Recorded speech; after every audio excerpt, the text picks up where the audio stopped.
먼저 하나님의 말씀 요한복음 4장 13절로 14절의 말씀을 제가 읽어드리겠습니다. 요한복음 4장 13절로 14절의 말씀입니다. 예수께서 대답하여 가라사대 이 물을 먹는 자마다 다시 목마르려니와 내가 주는 물을 먹는 자는 영원히 목마르지 아니하리니 나의 주는 물은 그 속에서 영생하도록 솟아나는 샘물이 되리라. 한 주 동안 평안하셨습니까?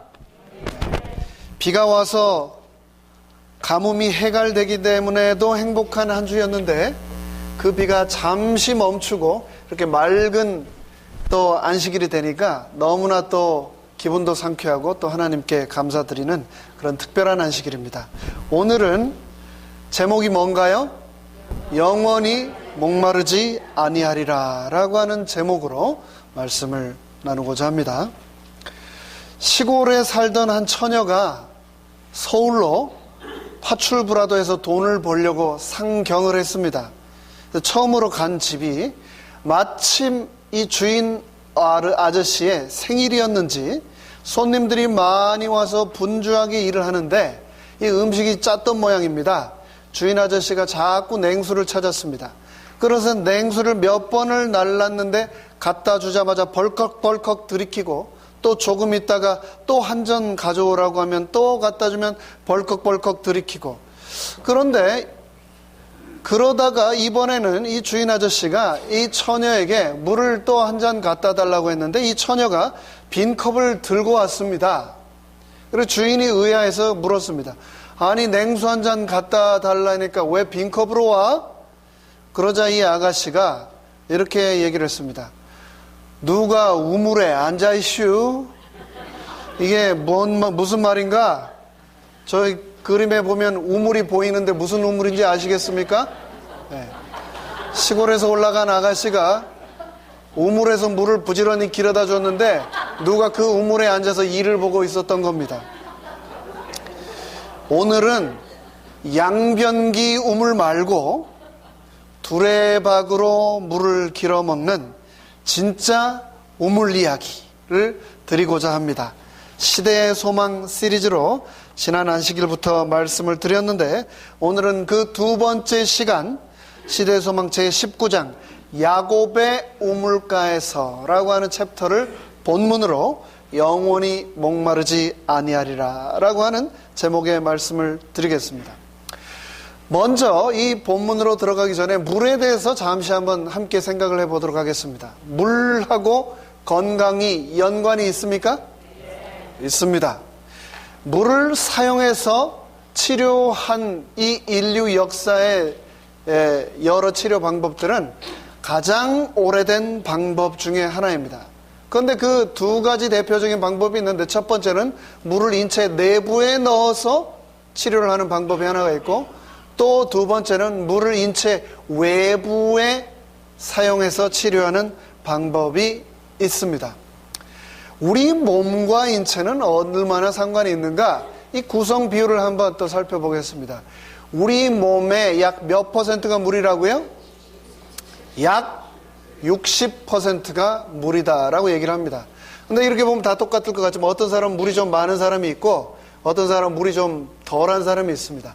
갓난 아이들이 태어나면 탱글탱글 예쁘고 아주 그냥 반지르르하죠. 말랑말랑하고. 왜 그럴까요? 물이 많으니까. 어린애들은 한 70%까지 물이라고 합니다. 신생아는 그보다 더 많겠죠.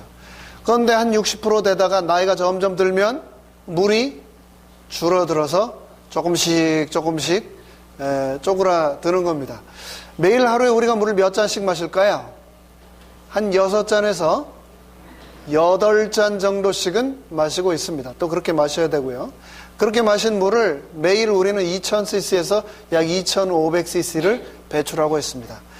굉장히 중요한 장기, 우리의 뇌와 심장은 특별히 75%나 물로 이루어져 있습니다. 우리의 혈액과 신장은 83%가 물입니다. 몸에 흐르는 피 중에 4000cc가 물입니다. 물이 함께 혈액으로 순환되고 있는 겁니다. 물이 부족하면 어떻게 될까?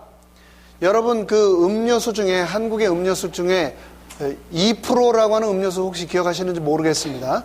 우리 몸에 물이 1%에서 2%만 부족해도 굉장한 갈증과 괴로움을 느낍니다. 8% 이상 물이 부족하게 되면 현기증을 느끼고 12%가 부족하면 죽습니다. 물 없이 살 수 있는 사람은 이 세상에 단 한 명도 없습니다. 한평생 사람은 살아가면서 1인당 물을 60톤에서 70톤을 마십니다. 그 중에 33톤은 배설을 하고 12톤은 땀으로 나갑니다. 물 없는 인간의 삶은 상상할 수도 없겠습니다. 문제를 하나 드려볼까요? 그렇다면 과연 마른 사람하고 뚱뚱한 사람 중에 누가 물이 더 많을까요? 남자하고 여자 중에 누가 물이 더 많을까요? 정답은 피하 지방이 많으면 많을수록 물이 적답니다. 지방이 적으면 적을수록 물이 더 많고 건강하다라고 합니다. 그러니까 우리가 건강하기 위해서는 물도 열심히 마셔야 되겠지만 불필요한 지방들도 가급적 적게 유지하는 것이 굉장히 중요하겠습니다. 세계보건기구에서는 뭐라고 얘기를 하고 있냐면은 지구상의 현재 인류가 앓고 있는 질병의 80%를 깨끗한 물만 마셔도 다 해소할 수 있다라고 발표를 하고 있습니다. 그만큼 우리와 물은 굉장히 긴밀한 관계에 있다라고 말을 할 수 있겠습니다. 여러분, 우리는 전부 다 서로의 얼굴을 보면서 마음속으로 생각을 합니다. 아, 저분은 얼굴형이 계란형이구나. 아, 저분은 얼굴이 다이아몬드형이구나. 아, 둥근형이구나. 역삼각형이구나. 네모형이구나. 또 얼굴이 길면 아, 말상이구나. 이렇게 얘기를 합니다. 근데 여러분 보시기에 이 앞에 새로운 젊은 목사는 얼굴이 어떤 형이라 생각을 하십니까?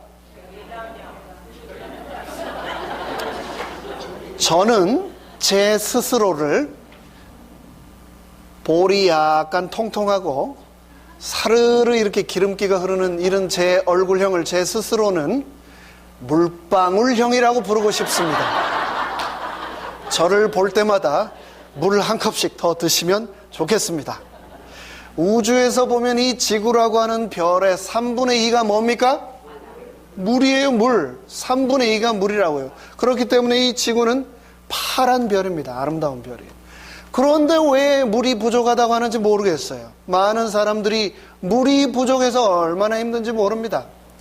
지구상의 3분의 2가 물이고 그 물의 97%가 어떤 물이냐면 바닷물이랍니다. 우리 인간이 식수로 사용할 수 있는 물은 1%밖에 안 된대요. 1%. 인구가 늘어나고 있습니다. 산업화가 가속되고 있습니다. 지금 현재 이 지구상에 7억 6,800만 명이 안전한 식수가 없어서 고통받고 있습니다.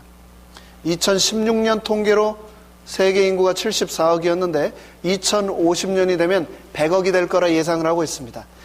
물 수요가 지금보다 55% 더 증가할 것이다 라고 예정하고 있는데 그때가 되면 세계 인구의 40%가 물 부족에 시달릴 것이다 라고 예측을 하고 있습니다.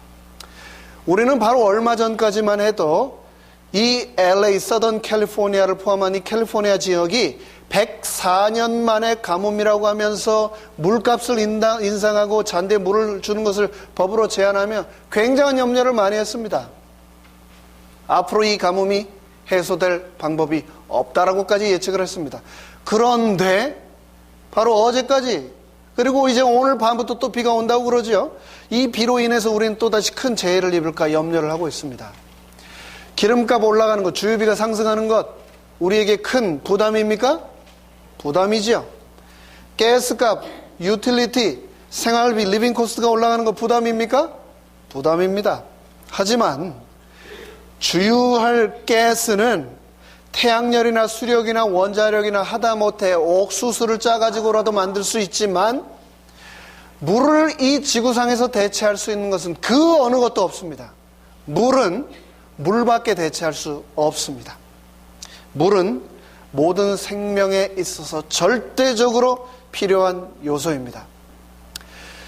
요한은 예수님이 돌아가시고 약 60년에서 70년이 지난 후에서 예수님의 사역을 회상하며 요한복음을 기록했습니다. 예수님 생전에 요한복음이 기록된 게 아니죠. 돌아가시고 70년이 넘은 후에 기록을 한 겁니다. 그런데 이 요한은 유독 다른 복음서와는 다르게 물 얘기를 굉장히 많이 기록을 해놨습니다.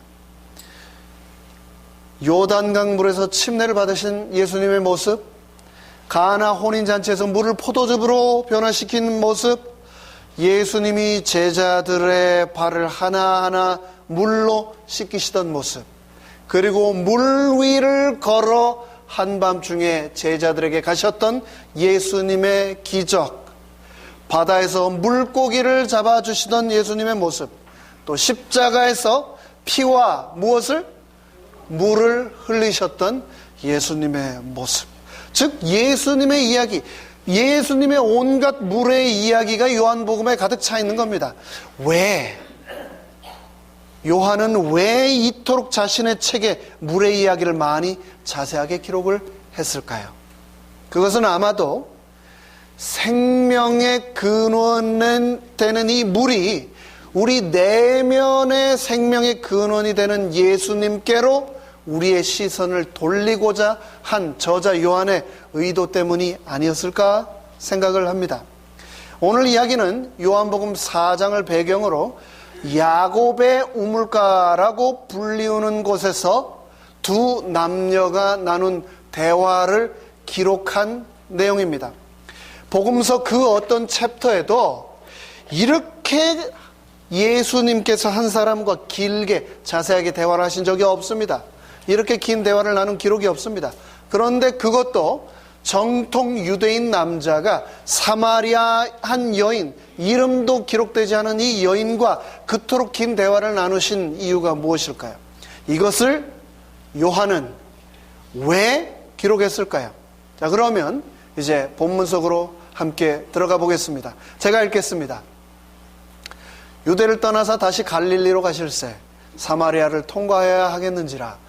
사마리아에 있는 수가라는 동네에 이르시니 야곱이 그 아들 요셉에게 준 땅이 가깝고 거기 또 야곱의 우물이 있더라. 예수께서 길 가시다가 피곤하여 우물 곁에 그대로 앉으시니 때가 6시쯤 되었더라. 이곳에서 6시, 제6시라고 하는 시간은 오늘날의 시간으로 환산하면 정오입니다. 더하기 6을 하면 오늘날 시간이니까 12시 정오쯤 우물가에 예수님이 가신 겁니다. 뜨거운 태양이 이글거리는 그 시간, 이름도 기록되지 않은 한 사마리아 안악이 우물로 찾아왔습니다. 나그네 예수님은 지친 몸을 우물가에 쉬며 물을 한 잔 달라라고 그 여인에게 청하고 있습니다. 바로 그런 예수님께서 이 여인에게 물을 달라라 하였는데 이 여인이 도리어 예수님께 질문을 9절에 뭐라고 하냐면 어찌하여 사마리아 여자인 나에게 물을 달라 하시나이까? 라고 이 여인이 도리어 예수님께 질문을 하고 있습니다. 성경에 보면 유대인과 사마리아인들이 사이가 심상치 않았음을 우리가 쉽게 발견할 수 있습니다. 지금 이 사진은 현대 유대인들과 하얀 모자 쓴 사람이 현대 사마리아인 랍비입니다. 아직도 사이가 안 좋아요. 그때부터 지금까지 왜 이들이 그토록 사이가 좋지 않았을까? 역사적 배경을 잠깐 살펴보도록 하겠습니다. 본래 사마리아인들은 반란자들의 후손이었습니다. 솔로몬 왕이 사망하고 922년 BC가 되자 여로보암을 중심으로 북쪽 지역에 있는 10지파는 솔로몬의 아들인 르호보암의 통치에 반기를 들고 남방 유다에 반하는 북방 이스라엘이라고 하는 왕국을 그들 스스로 세웠습니다. 그리고 나서 이 북방 이스라엘이 잘 유지가 되었으면 좋았을 텐데 BC 722년에 아시리아에 의해서 멸망을 하게 되죠. 그런데 이 아시리아에서 멸망하고 나서 이 아시리아가 어떤 정책을 집행을 했냐면 이 북방 이스라엘의 대항 세력의 집결을 막기 위해서 사마리아 지역에 거주하고 있는 사마리아 사람들 27,290명을 강제로 아수르로 강제 이민을 시킵니다.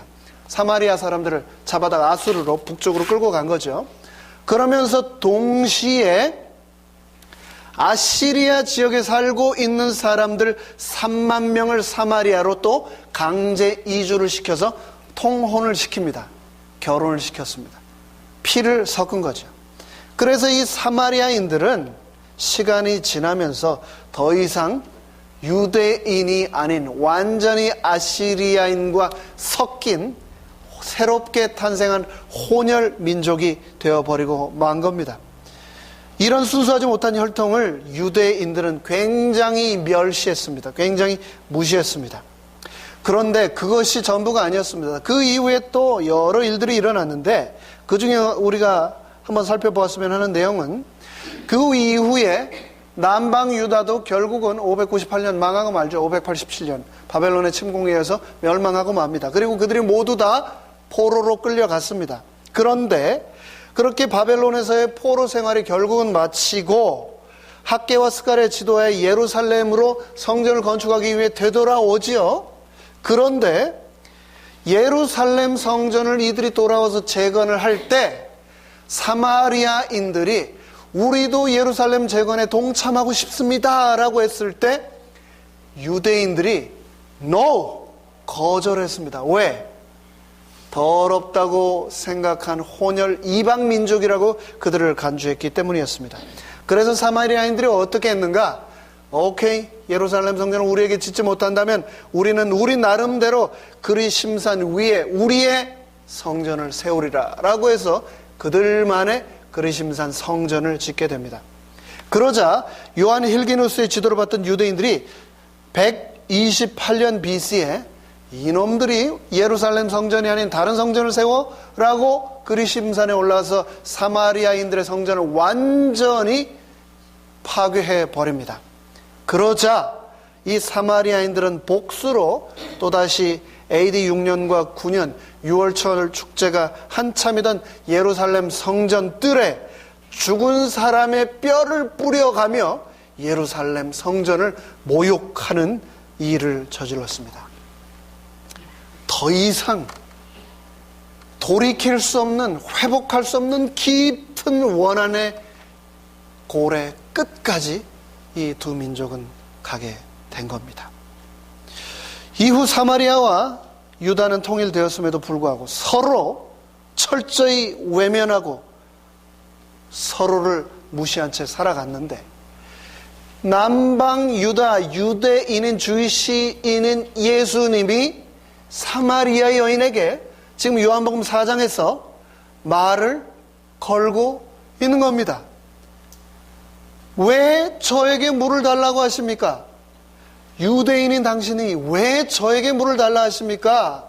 라고 여인이 질문을 하자 예수님은 내가 지금 누구인지 모르고 있는데 만약 내가 누군지 알았다면 여인이여 나에게 생수를 달라고 부탁했을 것이요 라고 예수님은 말씀하시면서 당신이 나에게 이 우물에서 물을 길어주면 당신은 나에게 내 육신의 목마름을 해결해 줄 수 있지만 나는 너의 영혼의 목마름을 영원히 해결해 줄 수 있다라고 말씀을 하고 계신 겁니다. 여러분 결혼식 저희 교회에서 자주 합니까? 자주 합니까? 제가 들었어요. 작년 10월에 여기서 결혼식을 한번 했다는 소식을요. 그리고 그 주인공께서 앉아 계신 것 같아서 너무나 반갑습니다. 교회에서 결혼식을 하면 축전을 저희가 보내지요. 그렇죠? 결혼식을 할 때 보내는 축전으로 유명한 성경 말씀이 있는데 그게 바로 요한일서 4장 18절의 말씀입니다. 사랑 안에 두려움이 없고 온전한 사랑이 두려움을 내쫓나니. 얼마나 이 결혼식에 어울리는 아름다운 말씀입니까? 그런데 진짜 일어났는지 아닌지는 모르겠습니다만 이 결혼식 축전의 말씀 요한 1서 4장 18절의 말씀을 우체국 직원이 실수로 일자를 빼고 요한복음 4장 18절의 말씀을 보내면 어떻게 될까요? 너에게 남편 5이 있었고 지금 있는 자도 내 남편이 아니니 너의 말이 참되도다. 오늘 본문 요한복음 4장의 말씀입니다. 누가 한 말씀입니까? 예수님이 우물가 여인에게 한 말씀입니다. 만약에 이런 축전이 결혼식장에 도착한다면 결혼식장이 아수라장이 되겠죠. 예수님이 물 달라 말하니 여인에게 뭐라고 얘기하고 계시냐면은 다짜고짜 물 얘기를 하다 무슨 얘기를 하십니까? 누구를 데려와라? 가서 누구를 불러오라? 남편을 불러오라. 그래서 여자가 대답하여 가로되 나는 남편이 없나이다. 예수께서 가라사대 내가 남편이 없다 하는 말이 옳도다. 너에게 남편 5이 있었으나 지금 있는 자는 내 남편이 아니니 너의 말이 참되도다. 그녀의 숨겨진 생의 비밀을 감추려는 첫 번째 의도가 16절로 18절에 드러났습니다. 참 이 여인이 특별한 인생을 살았던 겁니다. 남들은 한 번 하기도 어려운 결혼 생활을 6번이나 했으니 얼마나 많은 상처가 그녀의 삶에 남아 있었겠습니까? 그런 일들을 겪으면서 이 여인은 인간에 대한 불신과 상처로 두꺼운 마음의 벽을 쌓고 이 여인의 자존감은 한없이 바닥으로 나락으로 떨어졌을 것입니다. 그런데 그 여인을 세상 사람들이 무시하고 욕하고 더럽다고 손가락질했던 자존감이 바닥에 떨어져 있던 그 여인을 오늘 예수님이 찾아가신 겁니다. 세상 사람들이 다 나를 욕하고 나를 무시해도 요한복음 4장의 우물가에 이름 없는 그 여인을 찾아갔던 예수님은 내 인생에도 분명히 찾아오실 것입니다. 그 예수님이 내 인생에 찾아오셔서 내 인생의 목마름을 채워주실 것입니다. 하나님은 저 멀리에서 우리 자녀들을 무관심하게 그냥 창조해놓고 내버려 두는 분이 아니라고 요한은 그의 서신, 저 성경을 통해서 우리에게 말하고 있는 것입니다. 여자가 예수님이 한 유대 그냥 일개 젊은 청년이 아니라고 하는 것을 발견했습니다. 물 얘기를 하다가 왜 남편 이야기를 하는가? 남편 이야기를 하더니 말하지도 않았는데 한 번밖에 만나지 않은 처음 만난 나의 과거사를 꿰뚫어 보고 계시다는 것. 수많은 이혼과 거절과 좌절에 자신의 인생을 다 꿰뚫어 보고 계시다는 것을 알고 듣고 이분이 메시아라고 하는 것을 발견하게 되었습니다. 그리고 나서 그 여인이 바로 무엇을 했는가? 28절에 여인이 무엇을 버려두고? 물동이를 버려두고 바로 마을로 쫓아가서 메시아를 만났다고 외치고 있습니다. 시대의 소망 183페이지에서는 이렇게 말하고 있습니다. 제자들이 예수를 위해 음식을 가지고 동네에서 돌아왔을 때 여자는 물동이에 물을 채우고 막 떠나려던 참이었다. 그녀는 빨리 동네에 들어가서 다른 사람들에게 자기가 알게 된 위대한 사실을 말하고자 열망했고 무거운 물동이로 인하여 일이 더뎌지기를 원치 않았다. 그녀는 갈망, 확신, 결심의 단계를 경험하였으므로 논리적으로 그 다음 단계는 행동이었다. 그녀는 자기의 위대한 발견을 남들에게 말하려고 마을로 갔다. 여러분, 작년 10월 결혼식 때 여기 하객이 얼마나 오셨습니까? 많이 오셨기를 바랍니다. 제 결혼식 때는 하객들이 얼마나 왔을까? 제가 서울 영화공교에서 결혼을 했는데 그 교회당이 크지도 않은데 헐렁헐렁 했다고요. 많이 오지 않았습니다. 그런데 여러분, 근대사에서 가장 많은 사람들이 관심을 갖고 가장 많은 사람들이 참여를 하고 가장 많은 사람들이 시청한 결혼식은 누구의 결혼식이었을까요? 사진에 나오죠? 벌써 5년 전 일이 되었습니다. 2011년 4월 29일 전 세계 20억 명이 바라보는 가운데서 영국 왕위 계승 서열 2위인 윌리엄 왕자의 결혼식이 있었습니다. 이 윌리엄 왕자가 누구냐? 찰스 왕세자와 다이애나 비의 첫째 아들입니다. 제가 윌리엄 얘기하려고 하는 게 아니고 윌리엄 엄마 다이애나 얘기하려고 이 결혼식을 소개했습니다. 우리가 아는 이 다이애나는 신데렐라의 비운을 가진 영국의 스펜서 백장의 셋째 아들로 태어났습니다. 그런데 심리학자들은 뭐라고 얘기를 하냐면 그녀가 6살 때 어머니가 이 다이애나와 자녀들을 버리고 돈 많은 사업가를 따라 집을 나가버렸는데 그때부터 이 다이애나의 목마름이 시작되었다라고 진단을 하고 있습니다. 부모에게 버림받은 분노와 상처는 다이애나를 무엇으로부터도 쉽게 채워지지 않는 목마른 여인이 되게 하였던 겁니다. 찰스 황태자와 결혼을 했습니다. 그런데 결혼 후 카밀라 파카볼스와의 연문이 터지자 결혼을 했는데 남편으로부터 또 다시 이 여인은 버림을 받게 되고 내면의 고독한 공간을 채우고자 대리만족에 시달리기 시작했습니다. 저는 한 달에 한 번 머리 자르러 가는데 8불 쓰는데 그것도 굉장히 아깝다고 때로는 생각을 합니다.